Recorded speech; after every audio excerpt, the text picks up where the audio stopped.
Hey guys, how we doing today? Good. Well, as you would expect, or as I would expect in a first scrimmage, especially with the limited amount of practice that we've had, we had a lot of good things happen out there today. We had a lot of guys make a lot of really good plays, and we had a lot of guys that, didn't make good plays. But I think the most important thing, that we can do right now is everybody needs to focus on, okay, where am I at as a player? That's all that matters. And what do I need to do to improve? And to take responsibility for that and be accountable to that so that we can coach and teach guys to improve and get better so that they don't make the same mistakes the next time. But I think the thing that you don't want to happen is how many of the errors we made were mental errors, penalties, unforced errors. Nobody on the other side did anything to beat you, but you basically beat yourself. Lack of knowledge, lack of experience, or lack of discipline in terms of doing what you were supposed to do the way you're supposed to do it, and do it that way all the time. So that's got to be, where we are right now. Look, we've got some guys that have experience that are probably a lot closer to being game ready than others. And we got a lot of other guys that we need to really work hard with, so that we develop a lot of depth on our team. We had some guys that, didn't go today. Dylan, we just held him out. He'll probably be back on Monday. No big deal with him. DJ Dale has a sprained knee. He'll probably be back probably in a week or so. Probably the guy that is most concerning that they have to do some research on is Josh McMillon today with a potential knee injury, so we'll have to see what that is. Trey Sanders did not scrimmage today because he had a foot injury that will require surgery, so he will be out indefinitely. So, but I think those are the major guys. There's a lot of other guys and Dylan is not even a major guy. He's just kind of minor, but I figured you guys had asked me about him, but he did not scrimmage today. So, of course, Miller Forstall is starting to work. We did not scrimmage him today, but he is doing some things in practice. And we expect LeBron Ray to return to practice and start doing some of those things here in the very near future. So, it's important that we get some of those guys healthy so that we can get them enough work that they can get ready to play the first game. But, we got a lot of young guys playing out there because when you have, probably 4 or 5 guys in the front 7 on defense who weren't out there today, that means the 2s are the 1s. That means the 2s are the 3s.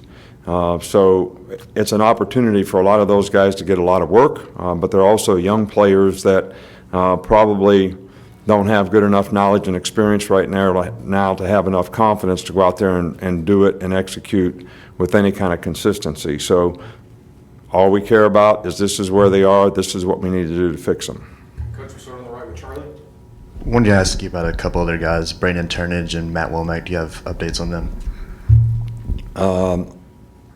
Brandon Turnage scrimmaged today. What are you asking me about? I mean, he's playing corner. He scrimmaged today. I think he missed one practice because he twisted his ankle or something. Matt Womack is, day to day. We just didn't scrimmage him today. Come back around the left with Michael.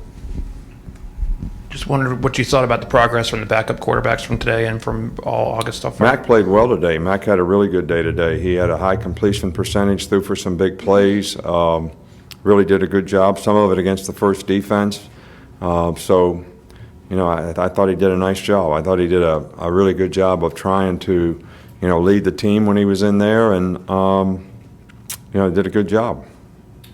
One in the back with Reiner. Last season, Tua's completion percentage when he had more than 2.5 seconds in the pocket was 20% below than when he had less than 2.5 seconds. And I was wondering if you could explain that, why that might have been the case. No, I really can't explain it because where'd you get that stat at? I mean, who did that stat? I mean, that's we don't even do those kind of stats. So I don't even know. I can't comment on something I don't know about. So, and it's not a significant stat, to me.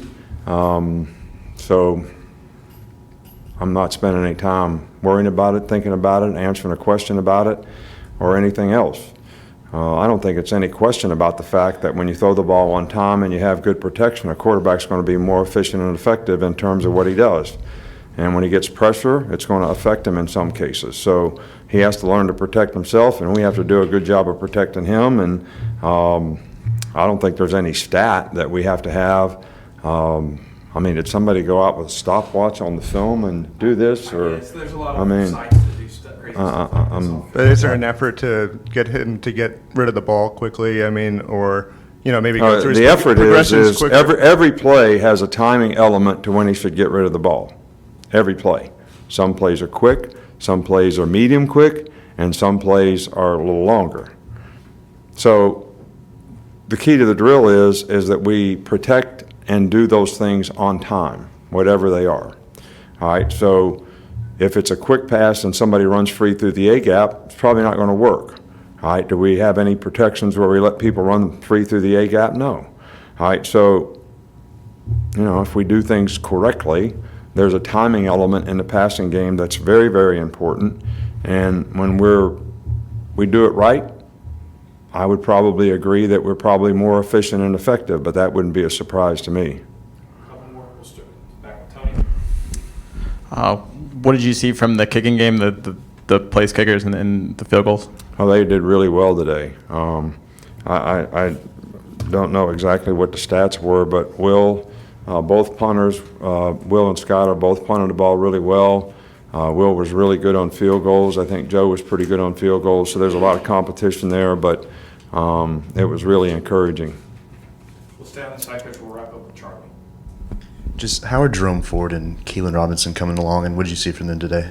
Jerome Ford and who? Keelan Robinson. They both, you know, did a good job today. I think Jerome Ford was probably the leading rusher out there, but he probably ran the ball more than anybody else. And I think Keelan had some explosive runs and played fast, and probably gives us something that some of our other guys doesn't have when it comes to just being quick, fast, and elusive.